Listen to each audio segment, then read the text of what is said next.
Too hot! God damn! Yes, let's do this.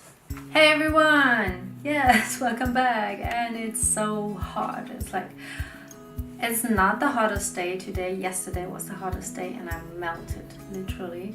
But it's still so hot. And this flat is like...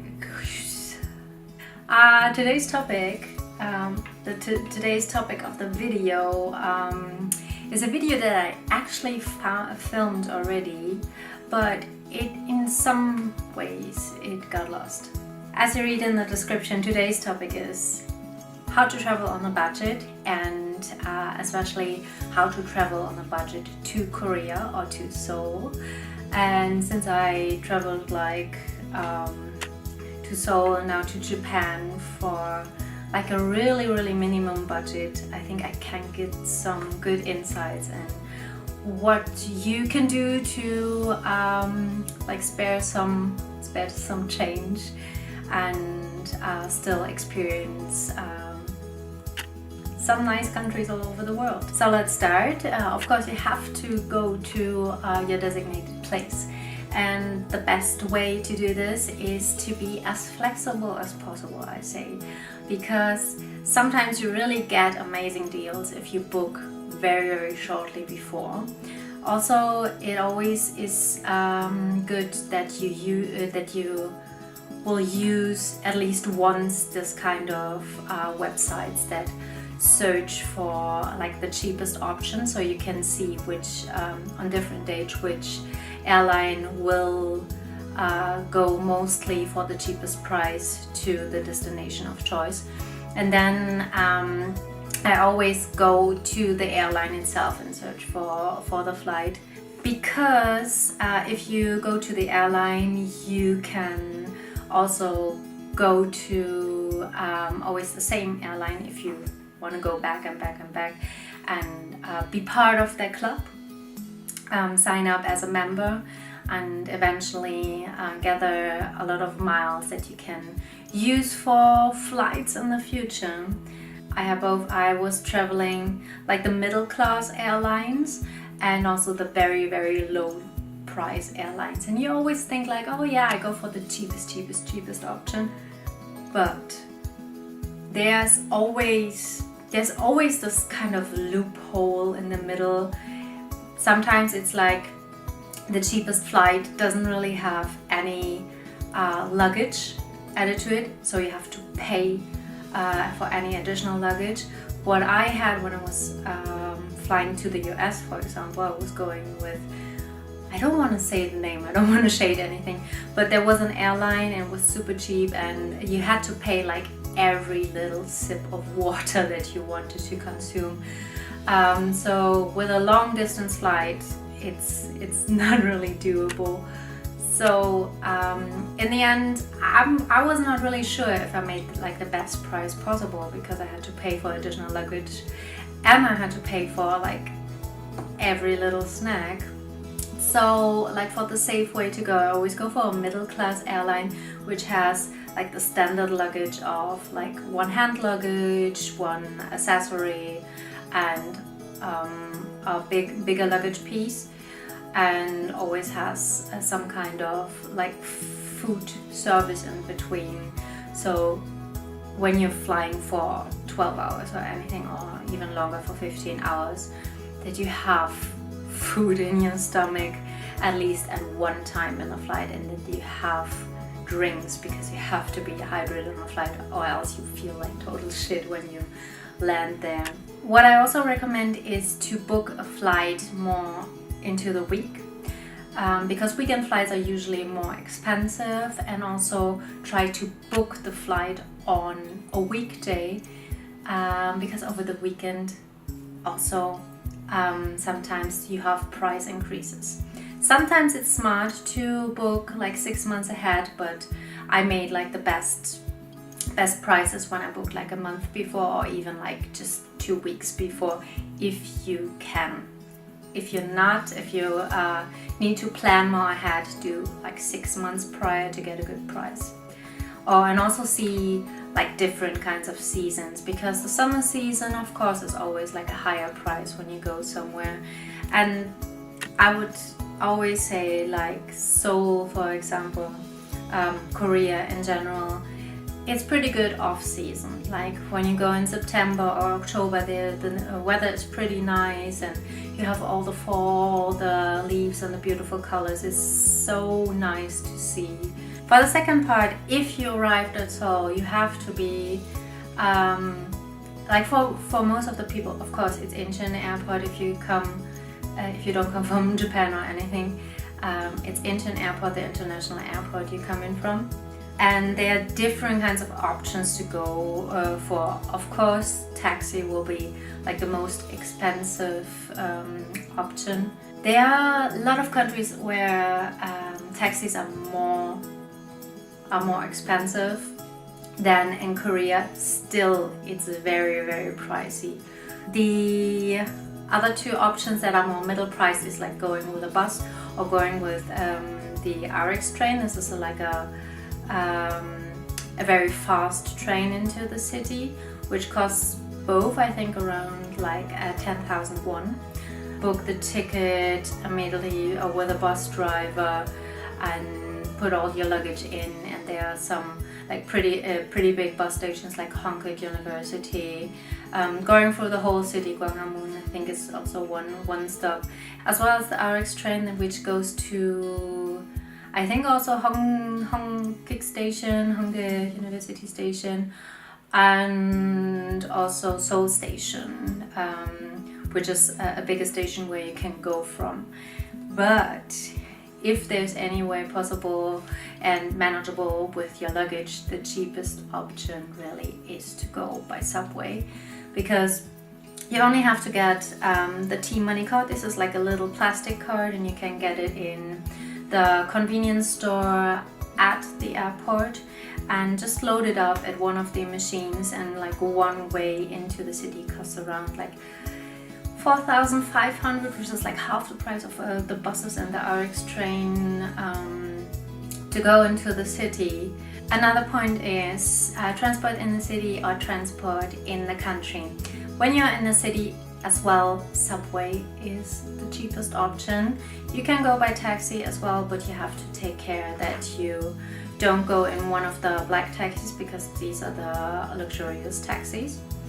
Yeah, I have pretty good, like I made pretty good impressions with the orange ones, but I always like have my phone with me with neighbor maps on it, so I see where the driver is going, and I make it very obvious so the driver knows that he can't scam me.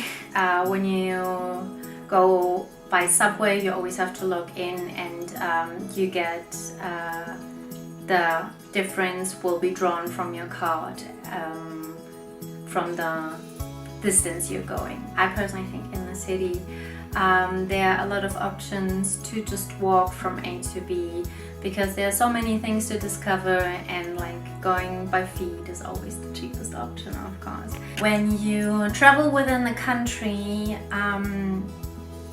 I said like I always go for the cheaper option, but at this time I have to say I'm willing to pay a little bit more if it's more convenient in that case, because I personally think, coming from Germany, that the KTX, the fast train system throughout Korea, is so convenient and still at a very reasonable price compared to like our train system. And the alternative would be to take one of the express buses, but the express buses are always bound to the traffic that is in and out of Seoul if you're coming from Seoul. And to be honest, the traffic like in and out of Seoul, it can be so overwhelming, and you have to take a long time to get in and out of the city. So the bus will say you only drive for like 3 hours, but if you count in the whole traffic, it will be 5 hours. So if you really need to like spare all the cents and you want to save up everything, go for the express buses. But if you want to have like a little bit more convenience, go for KTX. I love KTX, it's the best.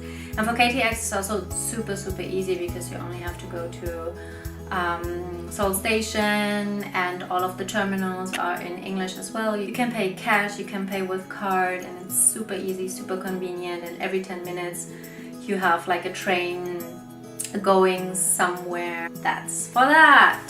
How to stay connected. Like a lot of people say like there's so much free Wi-Fi in Korea, but sometimes you want to have more, you want to be online all of the time, then this section is for you. There are different kinds of options what you can do. Rent a phone, rent a Wi-Fi egg, or rent just a SIM card. I think like SIM card, if you travel always with your friends, with 2 or 3 or more people, an egg might be a good idea to share, but for the egg you have to have a deposit. And if you are alone, if you travel alone, I would go more for the SIM cardish option, and I think there's still like some cheap options going for the SIM card.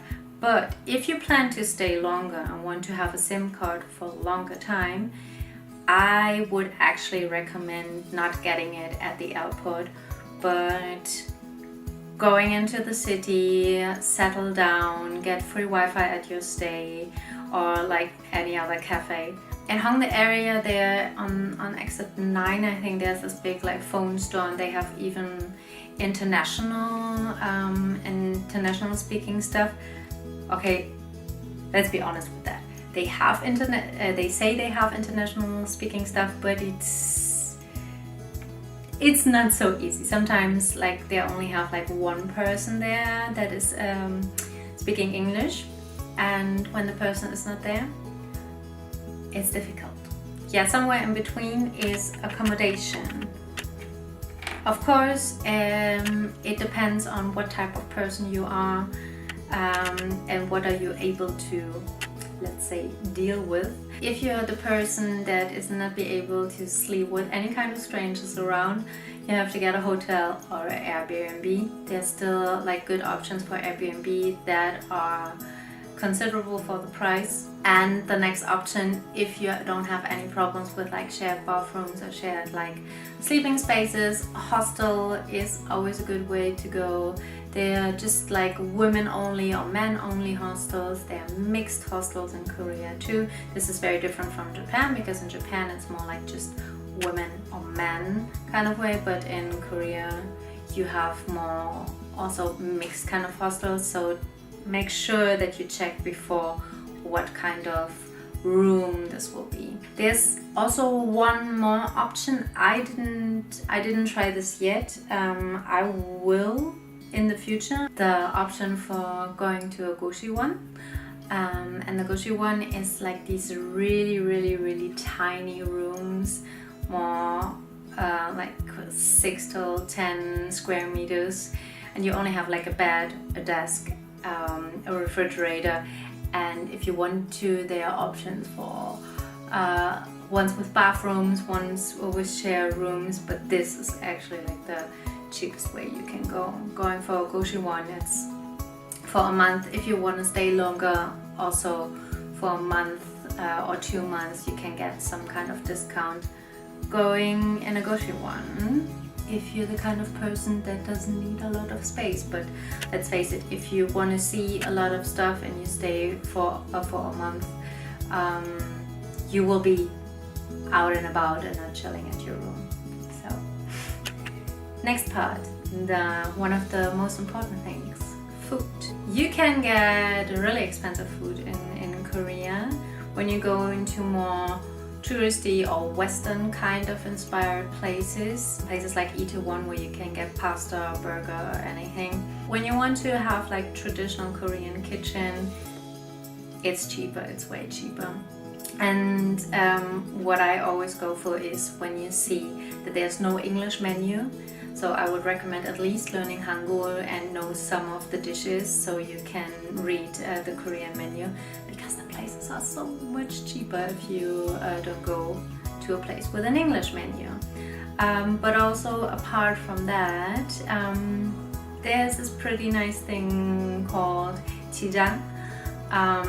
These are the markets, and also at Myeongdong or Hongdae, street food vendors. Like, I think normally the prices are only like tteokbokki only cost like 3,000.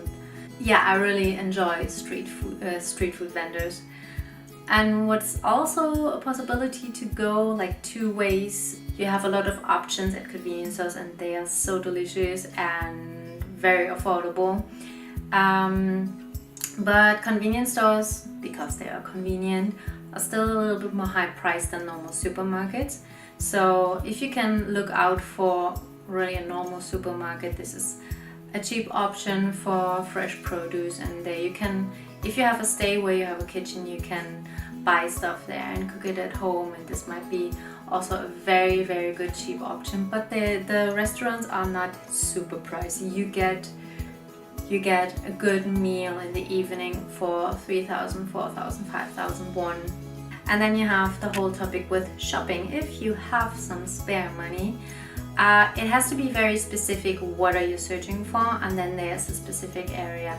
If you want to go more for cosmetics, of course Myeongdong is #1 area. You have all the high street brands there that you can shop your cosmetics.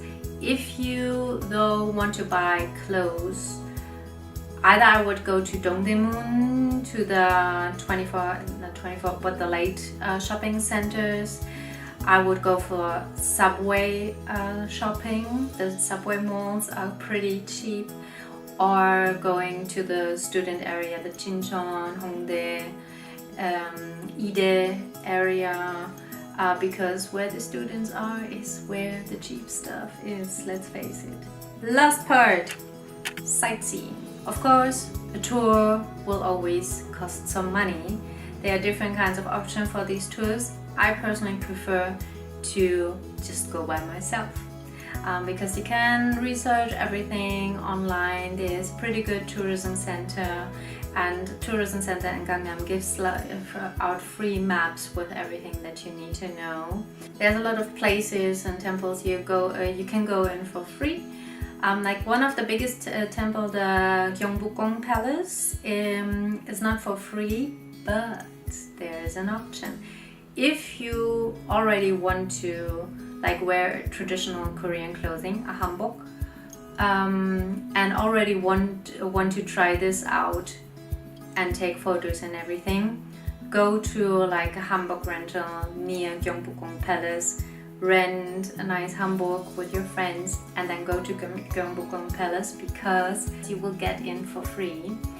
I know why you can get in there for free, because there will be a lot of people that will ask you for pictures. So if you're the shy kind of person, that might be not an option for you. But I'm always like, well, I will probably never see these people again, so I will just have fun wearing a hanbok and visit this place. I'm more of a discoverer, so as I said before, I will walk all the places. And I really, really love to walk places and discover new tiny things, new shops or restaurants or anything that look interesting. And I only found them because I took some time and walked around. That's already it. If you have anything in the back of your hand where you have a question and you want to know which is the best option, you can ask me in the comment section below what I would suggest. If I can answer, I do my best. And in any of the things that I said, if there are any questions that arise, you always can tell me in the comment section and I will get back to you. Yes, if you like the video, thanks for watching until now. Please let me a comment there, subscribe to the channel. So have a very nice day, whatever you're watching, morning, evening, anything. And we will see each other next time. Bye bye.